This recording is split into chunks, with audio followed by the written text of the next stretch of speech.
సహీ ముస్లిం హదీస్ number 234 ఉఖబా ఇబ్నే Aamir రదియల్లాహు అన్హు వారి ఉల్లేఖనం ప్రకారంగా ప్రవక్త ముహమ్మద్ సల్లల్లాహు అలైహి వసల్లం వారు ఈ విధంగా తెలియజేశారు.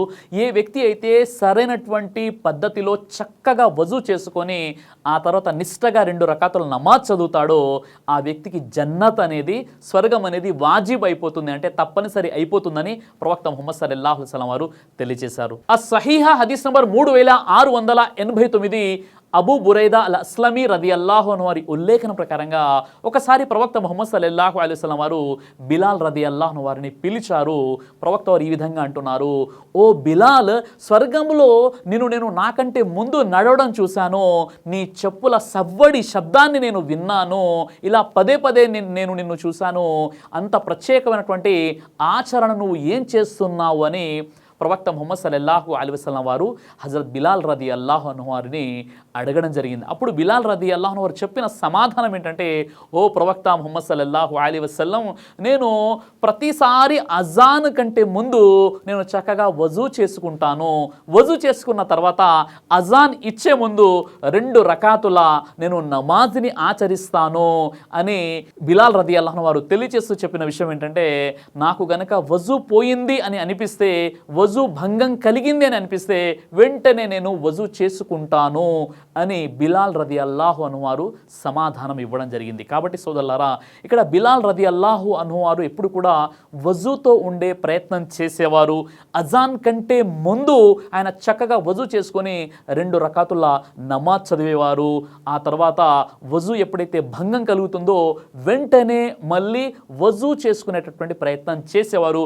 ఈ ఆచరణ కారణంగా బిలాల్ రదియల్లాహు అన్హు వారు స్వర్గములో ఆయన నడుస్తున్నటువంటి చెప్పుల శబ్దాన్ని ప్రవక్త ముహమ్మద్ సల్లల్లాహు అలైహి వసల్లం వారు విన్నారు. సహీ ముస్లిం కితాబు తహారాలోని హజరత్ ఉమర్ బిన్ ఖత్తాబ్ రదియల్లాహు అన్హు వారి ఉల్లేఖన ప్రకారంగా ఏ విశ్వాసి అయితే సరైనటువంటి పద్ధతిలో వజూ చేసుకొని ఆ తర్వాత అష్హదు అల్లా ఇలాహ ఇల్లల్లా వ అన్న ముహమ్మదన్ అబ్దుహు వ రసూలు అని ఏ విశ్వాసి అయితే వజూ తర్వాత ఈ కలిమాని చదవడం జరుగుతుందో అలాంటి వ్యక్తి రేపు స్వర్గములో అతనికి 8 ద్వారాలు తెరవబడతాయి, తాను కోరినటువంటి ద్వారం గుండా అతడు స్వర్గంలో ప్రవేశించవచ్చు అని ప్రవక్త ముహమ్మద్ సల్లల్లాహు అలైహి వసల్లం వారు తెలియజేశారని హజరత్ ఉమర్ బిన్ ఖత్తాబ్ రదియల్లాహు అన్హు వారు తెలియజేశారు. అయితే సోదరులారా, ఈరోజు వజూ అనగానే మన మెదడుకు తట్టేటటువంటి ఒక ఆలోచన ఏంటంటే, నమాజ్ చదవట్లేదు కదండి, వజూ ఎందుకు అని భావిస్తుంటారు. కానీ ఎక్కువగా వజూతో ఉండేటటువంటి ప్రయత్నం చేయాలి. ఎందుకంటే వజూతో ఉండడం కూడా చాలా పుణ్యప్రదమైనటువంటి విషయమే.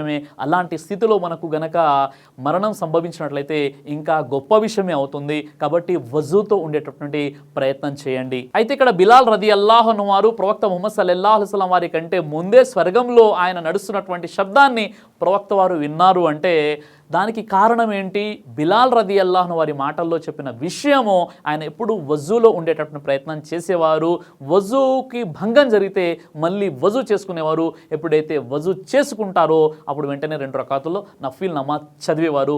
ఈ ఆచరణ, మరి ఇలాంటి ఆచరణ మనం ఎందుకు అలవర్చుకోకూడదు అంటే, నిజంగా ఇలాంటి ఆచరణ అలవాటు చేసుకోవడం ఎవరికి సాధ్యమవుతుందంటే, ఎవరైతే 5 పూటలు నమాజు చదువుతారో, ఎవరైతే జమాత్తుతో నమాజ్ చదివేటటువంటి ప్రయత్నం చేస్తారో, ఎవరైతే మస్జిద్లకు వెళ్తారో వారికి సాధ్యమవుతుంది తప్ప కేవలం ఈ ఒక్క హదీస్ను పట్టేసుకొని ఇక నేను స్వర్గానికి వెళ్ళిపోతానంటే వారికి ఈ విషయం వర్తించదు. ఎవరైతే నమాజీలు ముందు నుండి 5 పూటలు నమాజ్ చదివేవారు ఉన్నారో, నిష్టగా నమాజ్ చదువుతుంటారో వారికి వర్తిస్తుంది తప్ప జుమ్మా నమాజ్ చదువుకునే వారికి, ఈదైన్ నమాజ్ చదువుకునే వారికి, మస్జిద్లో ఎప్పుడు కనిపించని వారికి ఇక బ్రదర్ సిరాజ్ గారు ఈ హదీస్ చెప్పేశారు, ఇక నేను దీన్ని ఆచరించి స్వర్గానికి వెళ్ళిపోతాను అనే అలాంటి భ్రమకు మీరు గురి కాకుండా 5 పూటల ముందు జమాత్తో నమాజ్ చదవండి. ఆ తర్వాత ఇలాంటి ఆచరణని గనక మనం అలవర్చుకున్నట్లయితే ఇన్షాల్లా తప్పనిసరిగా అలాంటి వ్యక్తికి జన్నత్ అనేది వాజిబ్ అవుతుంది. కాబట్టి మనం నిత్యం కూడా వజూలో ఉండేటటువంటి ప్రయత్నం చేద్దాం. వజూ యొక్క మహత్యం గురించి కూడా నేను మీకు వివరించాను. అల్లాహ్ సుబ్హానహు వ తఆలా మీకు నాకు మనందరికీ కూడా ప్రవక్త ముహమ్మద్ సల్లల్లాహు అలైహి వసల్లం వారి యొక్క సహీ అహదీసు గ్రంథాల వెలుగులో జీవితం గడిపేటటువంటి సద్బుద్ధిని ప్రసాదించుగాక. అల్లాహ్ సుబ్హానహు వ తఆలా మనందరూ కూడా ఖురాను గ్రంథాన్ని తర్జుమాతో పాటు చదివి అర్థం చేసుకునేటటువంటి అలాంటి జ్ఞానాన్ని కూడా ప్రసాదించుగాక, సద్బుద్ధిని కూడా ప్రసాదించుగాక. ఆమీన్ యా రబ్బుల్ ఆలమీన్. దైవ ప్రవక్త ముహమ్మద్ సల్లల్లాహు అలైహి వసల్లం వారు తెలియజేశారు, కడుపుకు సంబంధించినటువంటి అన్ని రకాల వ్యాధులకు అద్భుతమైనటువంటి ఔషధం తల్బీనా. ఇది దైవ ప్రవక్త వారి సున్నత్. మంచి ఆహారం ఇమ్యూనిటీ బూస్ట్ బూస్టర్, ఇందులో షిఫా ఉంది, ఇది మంచి ఔషధంగా కూడా పనిచేస్తుంది. కాబట్టి పిల్లలు అయినా పెద్దలు అయినా ఎవరైనా దీనిని ఉపయోగించవచ్చు. అలాగే ఖురాన్లో దైవం తెలియచేశాడు, తేనెలో మీకు స్వస్థత ఉంది అని. కాబట్టి స్వచ్ఛమైనటువంటి తేనె కోసం మీరు సంప్రదించండి.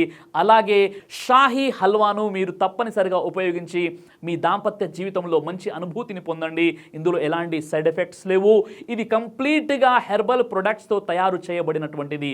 కాబట్టి ఇక్కడ కనిపిస్తున్నటువంటి ఈ నెంబర్స్కి కాల్ చేసి మీరు ఇప్పుడే ఈ ప్రోడక్ట్ని ఆర్డర్ చేసుకోవచ్చు. కొరియర్ ఫెసిలిటీ కూడా ఉంది.